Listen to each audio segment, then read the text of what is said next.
Hey, what is up guys, I'm KBHD here, and I was in New York this morning for a Motorola event for their new flagship smartphones. So these are my quick first impressions of them, as I got to spend a little bit of time with them, and they're actually really interesting smartphones. So, the main new device you need to know about is the Moto X Style 2015. It's a refreshed Moto X for this year, and there really wasn't a whole lot wrong with last year's Moto X, but there are plenty of changes for this one.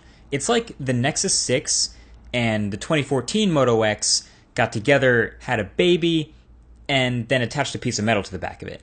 I don't know, that's all I got. But really, this new Moto X reminds me a lot of the Nexus 6 in the hand in a lot of ways. And I use the Nexus 6 for months, so in the hand it really does feel similar and familiar with the big 5.7-inch Quad HD display and the slightly curved glass at the edges and the big curved sloping back. It just screams Nexus 6 to me. You can change the material of the back, of course, through Moto Maker, and there will be plenty of choices, and you will also be able to change the color of that metal strip in the center, so you can get just the right accent color for your look. And that bump on the back, yes, there's a little dimple. It returns for the Moto X. Every Moto X has had a sort of awesome dimple, so I'm glad to see that one there.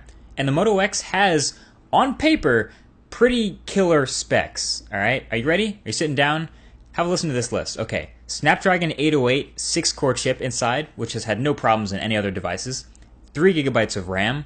64 gigabytes of storage, plus an optional micro SD card slot for up to 128 more gigabytes. A 3000 milliamp hour battery fit inside this curved back. Super fast turbocharging, which they claim is the fastest in any phone. Give you something like 10 hours of charge in 15 minutes plugged in.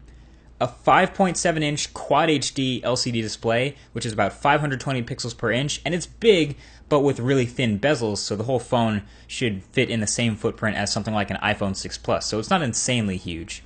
Stereo front-facing speakers, unlike the single one on the last year's Moto X, so magnificent, loud, crispy audio when watching videos, listening to music, gaming, all that.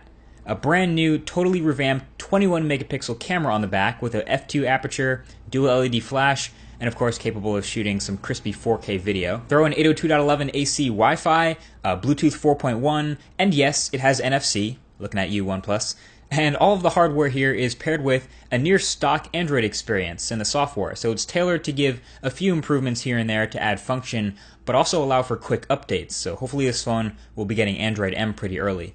And so, I mean, all of this is really classic Motorola. On one hand, not really surprised that this lineup is so solid, all starting at just $399. That is a super competitive price. But at the same time, you gotta hand it to them. It's a pretty incredible thing. Looking at something like this, I think it's something I definitely want in my pocket. Now, just seeing the numbers on paper is nice, that's one thing, but I do still have some concerns naturally. Obviously, number one, that camera. It's no secret that Motorola has struggled with the camera in their flagships in past years. They've made improvements, obviously, but I'm not sure anyone would go out and say, the Moto X or the Droid Turbo is anywhere near as good as the top flagship smartphone cameras out here now. So Motorola claims that this new camera is a whole new ballgame, and that this, early reviews from DxOMark put it in the top 3 of all smartphone cameras. Well, I read that review, and I'll link it in the description if you want to also, and I played with it in person here at the event, gazing at its 21 megapixels of glory, and I'm still not totally convinced. Obviously, it's a make-or-break feature for a lot of people, so once I get to spend a lot more time with this phone, the camera is definitely something I'm going to have to spend a lot of time with and thoroughly test. Also, up front is a 5 megapixel wide-angle selfie camera, and yes, that's a front-facing flash. Another concern for me on this phone is the size. The phone has gotten a lot bigger. It definitely feels bigger in pretty much every way in the hand than the old Moto X. In fact, I wish I had the first-gen Moto X here to show you just how much this phone has blown up in size over the years. It used to be focused on being small. And this is the first Moto X that actually, to me, feels like it's going to be a two-handed device for a lot of people versus one hand. It's going to look huge in a store next to a Galaxy S6 or even an LG G4. But you know what? Past that, I'm pretty pumped for when this thing comes out in September. It's a competitively priced, obviously really good-looking phone in a lot of ways, so it'll get some attention. And I'm always a fan of the near-stock Android feel. It always seems to have the, buttery smooth performance, and also Moto Assist and Moto Gestures are still there and still useful. You can, actually now you can double chop the phone to get the LED light to light up for a flashlight. And of course there's the always reliable double twist to open the camera app, and a whole bunch of stuff like that, much more. All these useful features from the last Moto X can be turned on for viewing notifications, getting automatic voice assistance, etc., stuff like that. Also, there's been a little bit of confusion about the versions of this phone that exist, so if you or if anyone you know is confused about that, go ahead and link them to this point in the video. Alright, ready? We have 3 phones: the Moto X Style, the Moto X Pure Edition, and the Moto X Play. The Moto X Style is a flagship coming to the US that we just talked about. It looks great.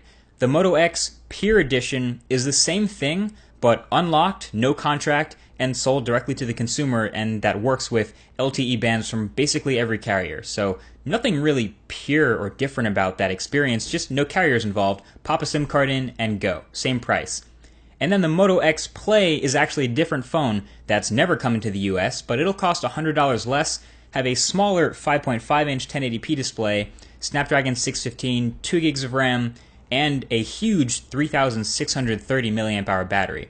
Would have loved to see this huge battery in some other phones, but it is what it is. So there you have it.